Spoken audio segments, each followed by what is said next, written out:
With the news that Donald Finn will be replacing Barney Harris as Matt Coltham for Season 2 of the Wheel of Time show, and now having had a couple of days to digest this news, I've started to wonder what would be the best way to introduce Donald Finn as Matt Coltham in Season 2.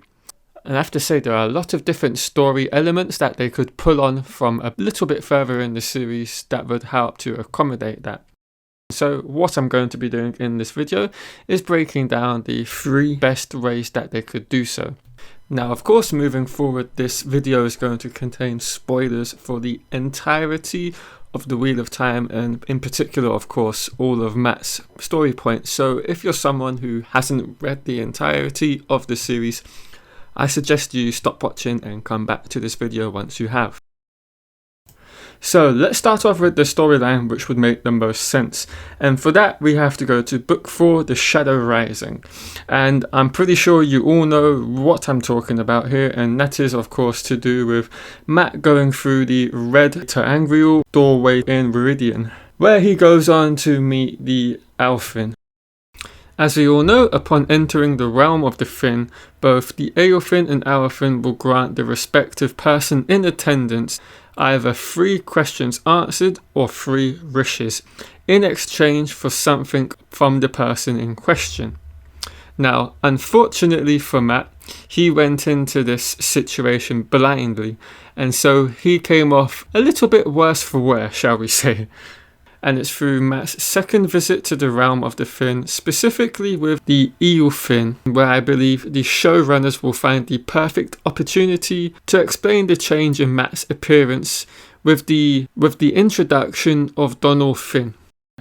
With Matt not understanding that he has to set the price for the 3 wishes that he wanted granted, this left him at a huge disadvantage with the Eowyn, and so they set the price for him, and they pretty much laughed at his stupidity at this.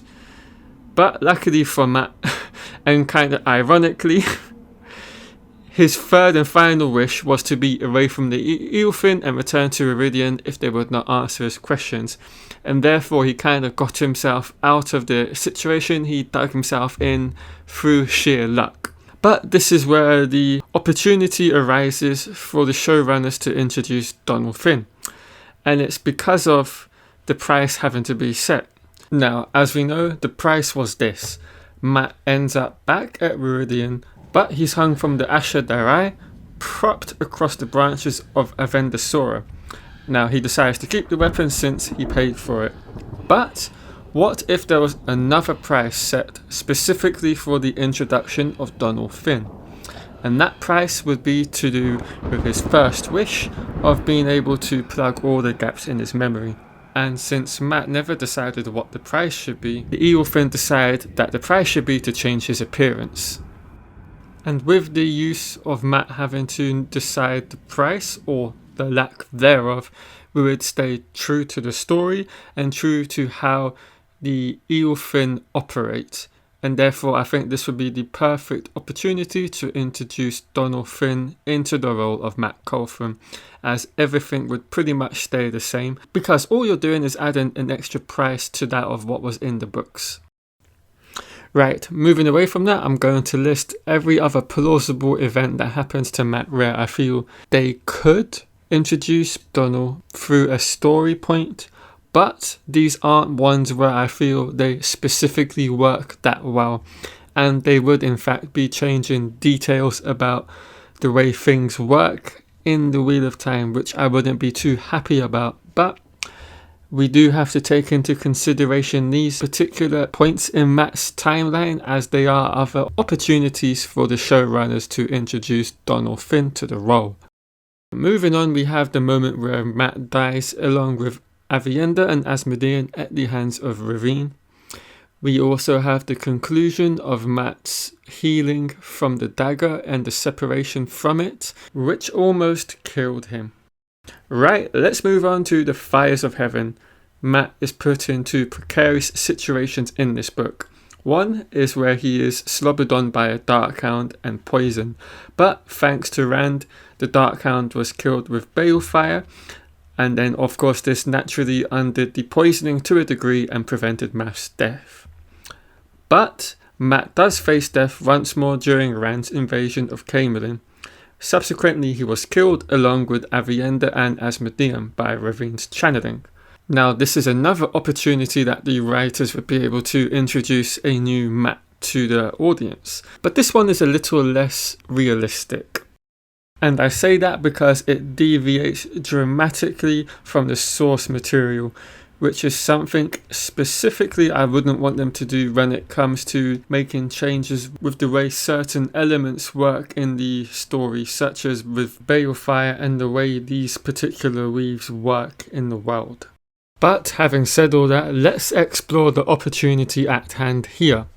Now, as we all know, Mat, Aviendha and Asmodean are killed thanks to Ravine's channeling, and so it takes a tremendous amount of Balefire from Rand to undo all that damage.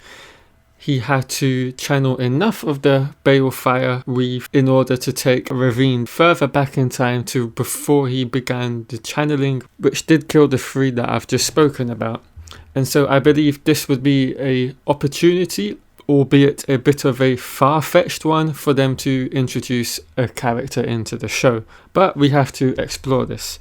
So obviously we all know they die.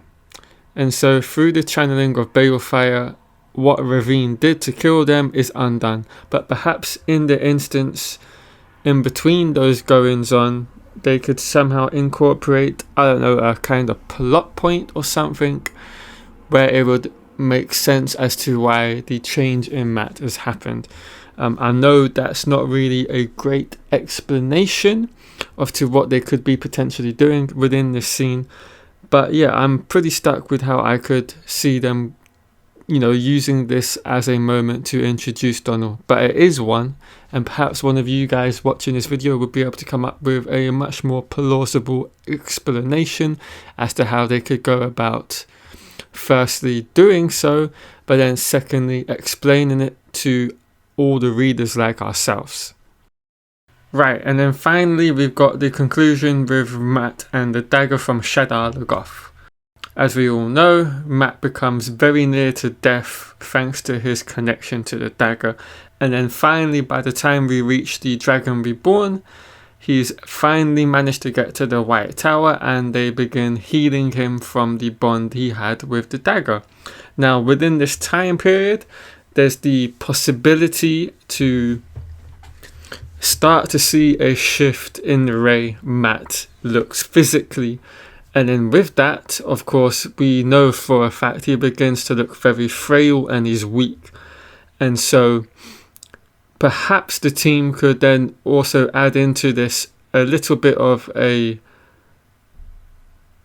differing point of view from that of the book, in which Mat's face starts to change as well, and we would get a slow decline from the Mat of season 1 to the Mat of season 2 and to the eventual unveiling of Donal Finn as Mat going forward. I think actually that's quite a nice way of being able to do it. It really doesn't change too much lore. I'm sure a lot of you out there wouldn't particularly like this out of the 3 methods that I've spoken about in this video, and I would completely agree with that. I would have to say I think that first one with Rand going through the Ter'angreal in Rhuidean is the most plausible and the one that stays truest to Robert Jordan's books and everything that happens in them. And so yeah, those are the 3 ideas that I came up with from which they could introduce Donal Finn into the role of Mat for season 2. Whether they do any of this, that remains to be seen. They might even go down the route of completely ignoring the fact that they've had a change in character, or perhaps this was all part of their plan. But yeah, anyway, that is the end of today's video. Hope you've all enjoyed it. Leave a comment down below with what you agree or disagree from within this video. I will see you guys all in the next one. Thanks for watching.